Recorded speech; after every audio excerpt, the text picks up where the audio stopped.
오늘 말씀의 제목은 가지 않은 길입니다. 최근에 하나금융 100년 행복연구센터에서 보고서를 발표했는데 대한민국 퇴직자들이 사는 법이라는 보고서입니다. 보고서의 핵심 내용은 뭐냐면 한국 사람은 반평생을 고생해서 돈을 벌었는데 퇴직 후 노후가 불안하다, 그런 내용입니다. 반평생이면요, 기본적으로 30살에서 60살까지 죽도록 고생해서 돈을 버는 나이잖아요. 그런데 퇴직하자마자 불안하네요. 반평생을 죽도록 열심히 일했는데 퇴직 후에 한국 사람은 누구나 80% 이상이 이런 불안한 삶을 앞으로 살아가야 한다는 생각에 극도로 불안하고 근심된 그런 삶을 살고 있다라는 말입니다. 독일 시인 괴테가요, 이런 말을 했습니다. 지갑이 가벼우면 마음이 무겁다. 여러분, 은퇴 후에 몸 아프고 돈 떨어지면요, 제일 먼저 부부간에 싸움이 나요. 당연히 엄마 아빠가 싸우면 가족 간에 불화가 생기겠죠. 또 그뿐이겠습니까? 주변에 그렇게 많던 사람들이요, 어느 순간 다 떠나갑니다. 대인관계에도 심각한 문제가 생기는 거예요. 그러니까 퇴직 후에 염려와 불안하다는 것 당연한 것입니다. 그래서 요즘 사람들은요, 어떻게 하면 부자가 될까? 부자가 되고 싶은 그런 마음들을 가지고 있습니다. 제가 서점에 잠깐 갔는데 사람들이 막 부쩍부쩍 하길래 가봤더니 거기에 부자 되는 법을 가르쳐 드립니다 라는 책들을 보고 있더라고요. 그 재테크 전문가인 라미세티의 책인데요, 책 내용이 재미있어요. 거기에 누구나 부자 될 수 있는 방법이 있다라는 거예요. 그 방법은 돈과 친구가 되라는 것입니다. 여러분, 숯과 다이아몬드는요, 그 원소가 똑같습니다. 숯과 다이아몬드는 탄소라는 같은 원소로 구성되어 있어요.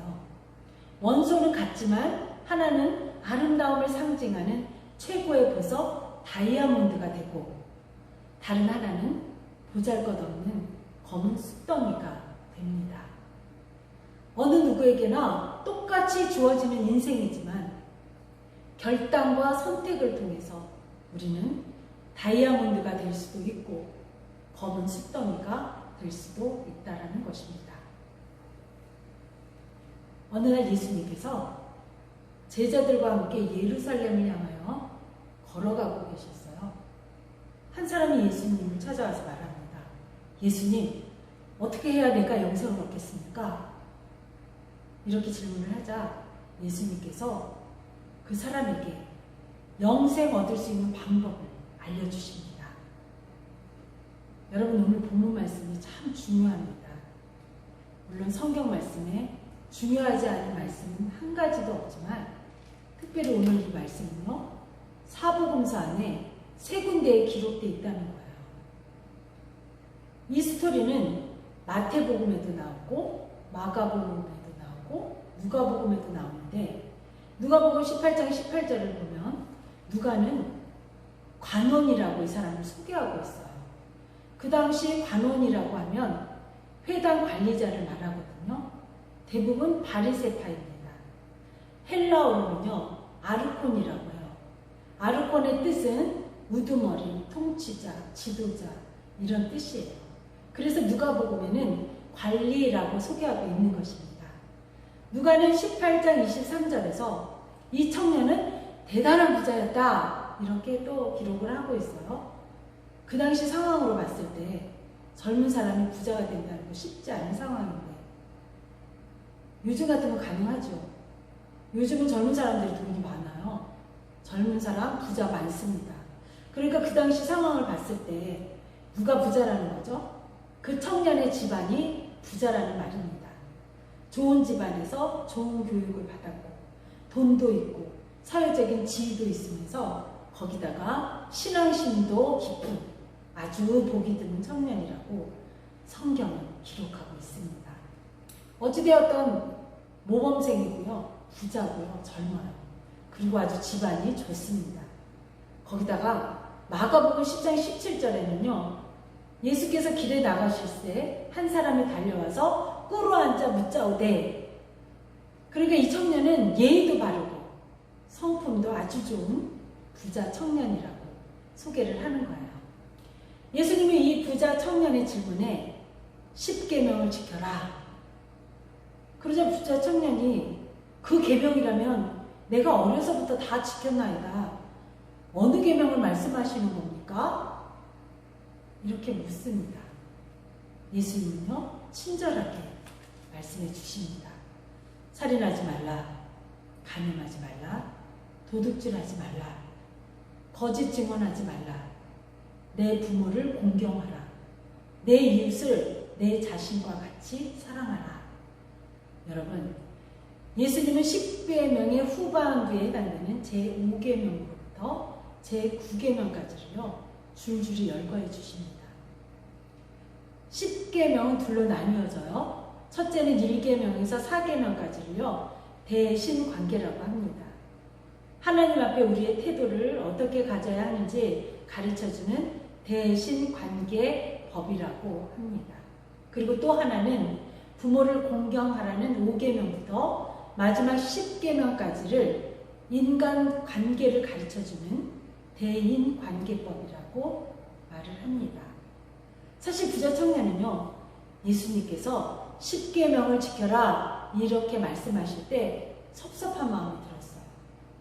어릴 때부터 부모님을 쫓아서 율법을 잘 지켰죠. 열심히 노력해서 부자도 되었죠. 그렇다면 예수님이 참 잘하였도다, 참 훌륭하도다, 너만한 믿음을 찾아볼 수가 없구나, 이런 말로 칭찬해 주실 줄 알았거든요. 부자 청년은 섭섭한 마음이 들어서 퉁명스럽게 그렇게 물어본 거예요. 예수님, 이 말이면 되지 않았습니까?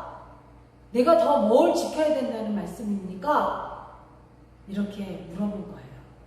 그러자 예수님은 부자 청년에게 이렇게 말씀하십니다. 우리 함께 읽어볼까요? 다 같이 마태복음 19장 21절을 함께 읽겠습니다.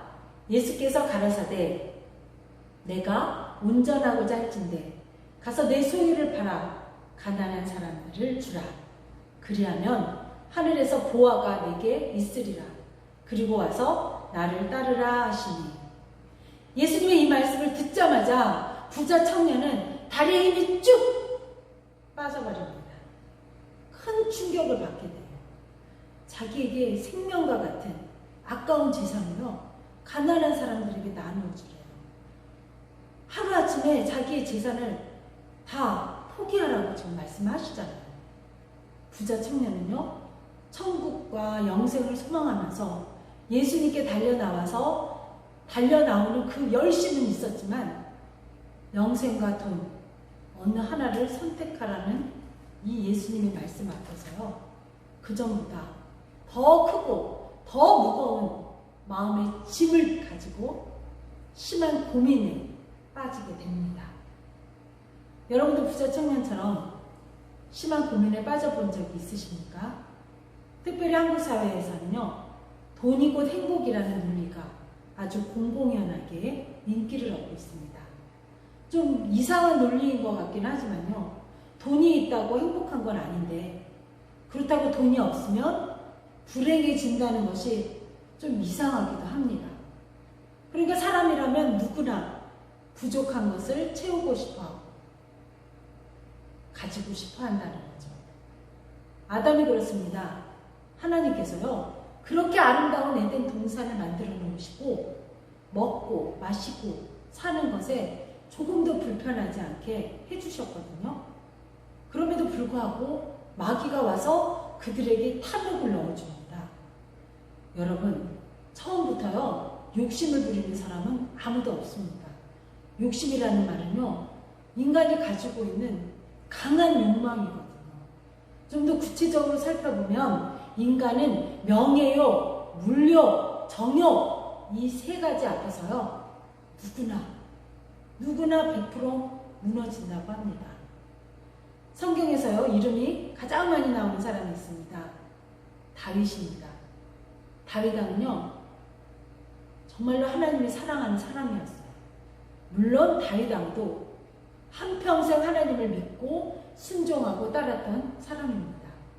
그런데 다윗 역시 마음의 탐욕을 품자 간음과 살인을 동시에 하게 됩니다. 우리가 다 아는 얘기지만 저녁 늦게 일어난 다윗 왕이요 왕궁 위를 거닐다가 목욕하는 여인을 발견하게 됩니다. 그리고 그의 마음에 탐욕이 생겨요. 얼른 신하를 보냅니다. 일선에 가서 싸우고 있는 자신의 장군 부하 우리아의 아내라는 거예요. 그럼에도 불구하고 우리아의 아내를 데려다가 간음합니다. 간음을 해요.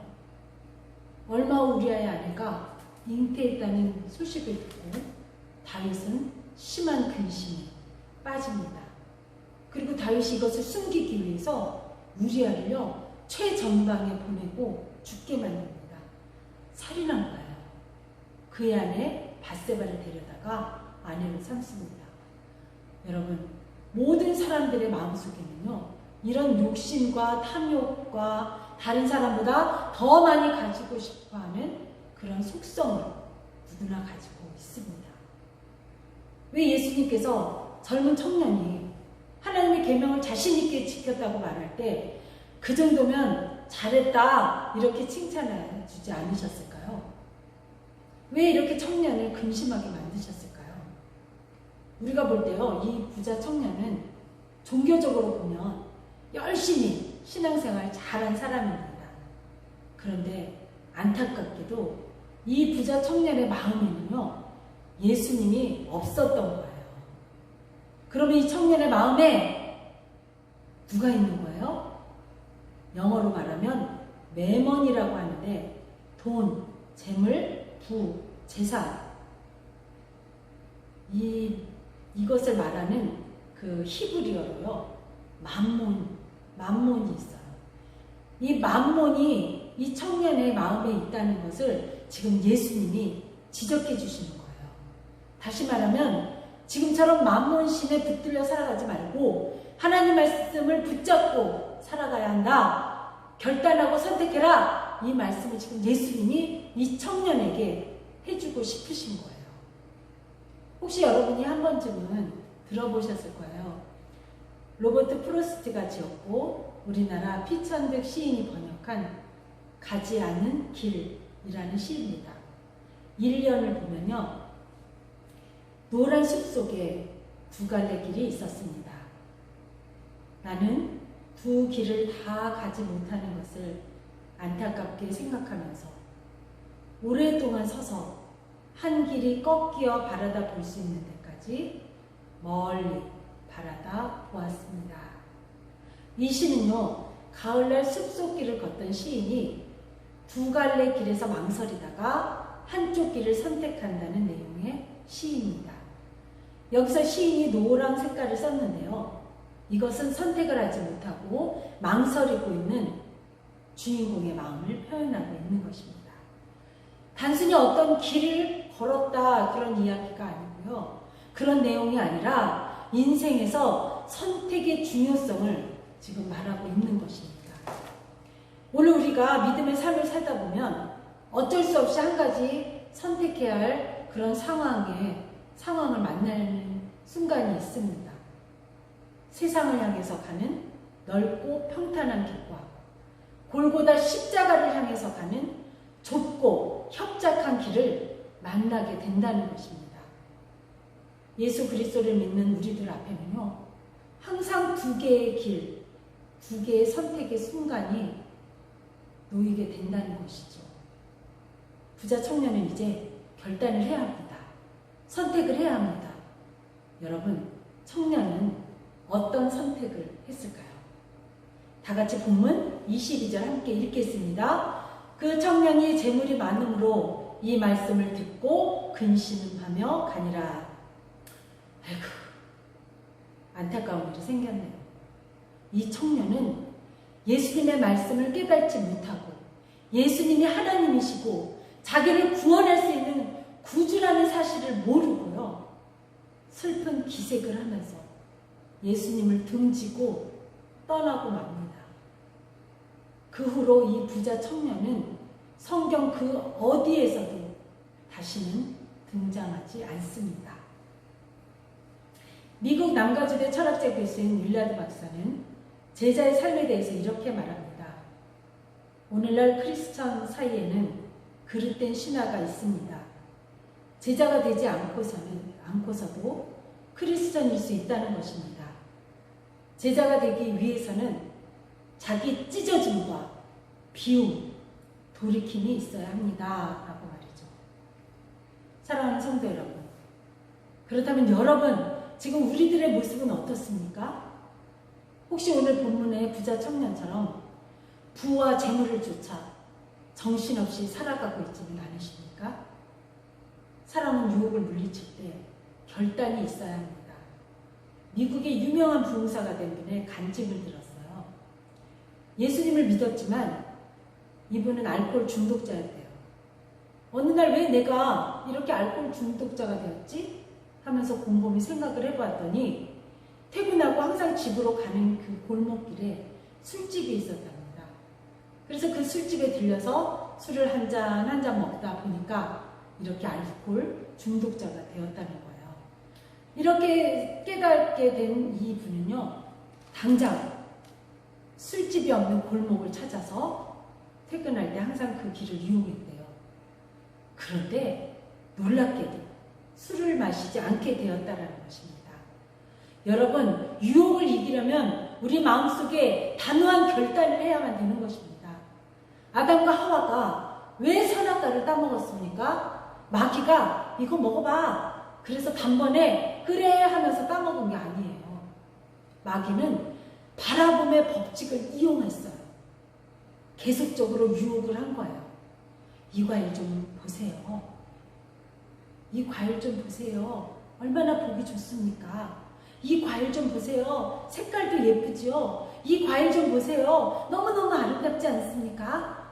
결국 아담과 하와는요, 선악과를 매일 가서 바라보다가 탐욕이 들어온 겁니다.